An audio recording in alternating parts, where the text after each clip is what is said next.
Welcome back to the channel. In this video, I'll show you how to use Hailuo AI for image-to-video generation. First, open Hailuo AI and go to the video generation section. Select the image-to-video option if it's available in your interface. Now upload the image you want to animate. For the best result, use a clear image with good quality and a well-defined subject. After uploading your image, describe the movement you want in the prompt.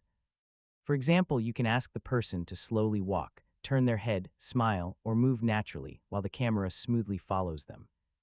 You can also describe camera movements such as a slow zoom, gentle pan, tracking shot, or cinematic camera movement. Once your prompt is ready, start the generation process and wait for Hailuo AI to create the video. When the video is ready, preview it carefully. Check whether the subject stays consistent, the movement looks natural, and the background remains stable. If you're not satisfied with the result, make your prompt more specific and try again. Keep the movement simple and clear for more predictable results. Once you get a video you like, use the available save or download option to keep it. And that's how you can use Hailuo AI image to video to transform a still image into an animated video. Thanks for watching.